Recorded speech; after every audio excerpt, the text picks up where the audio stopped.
দেখো, এইভাবে আর কতদিন? তাছাড়া আমি তো অন্তঃসত্ত্বা। তুমি আমাকে কবে বিয়ে করবে বলো তো? বুঝতে পারলাম না, হঠাৎ তুমি তো বিয়ে নিয়ে এত ব্যস্ত হয়ে পড়লে কেন? আর বিয়ে তো তোমাকে করবই। আর আমি যখন তোমার বাসায় আসি তখনই তুমি বিয়ে বিয়ে বিয়ে করে মাথা ঝালাপালা করে ফেলো। আর তোমার বাবা মা তো বিষয়ে জানে না, আমাদের বিষয়ে কিছু জানে না, তখন এত তাড়া দিচ্ছ কেন তুমি?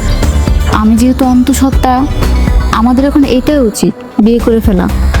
আর তাছাড়া তুমি যদি আমাকে বিয়ে না করো, এমন অবস্থায় আমার বাবা মা যখন জানবে আমি অন্তঃসত্ত্বা, তারা আমাকে বাড়ি থেকে ছুঁড়ে ফেলে দিবে। একটা কাজ করি, চলো তারা জানবার আগে তোমার গর্ভের বাচ্চাটা আমরা অ্যাবর্শন করে ফেলি। কি? তুমি বাচ্চা নষ্ট করতে চাও? তাই তোমার মাথা মতো ঠিক আছে নাকি তুমি পাগল হয়ে গেছো? আমি প্রথম মাতৃত্বের স্বাদ গ্রহণ করছি, আমি কখনোই চাই না এই অধিকার থেকে বঞ্চিত হতে। আমি কখনোই তোমার এই কথায় রাজি না। আচ্ছা, তুমি রেগে যাচ্ছ কেন? এই বিষয়টা যদি সবাই জানাজানি হয় তখন মান সম্মানে একটু হানি হবে। তখন আমি, দেখো তোমার বাবা মা এখন কিছু জানে না, তখন যদি জানাজানি হয় তাহলে সবাইকে জানিয়ে দিবে, তখন তো আর এভাবে তোমার বাসায় আসতে পারবো না। তার চেয়ে একটা কাজ করি, বাচ্চাটা যদি নষ্ট করে ফেলি, পরবর্তীতে আমরা আবার বাচ্চা নিব। তোমার মুখ থেকে আমি আর একটা কথাও শুনতে চাই না। আমার শেষ কথা, তুমি আমাকে বিয়ে করবে।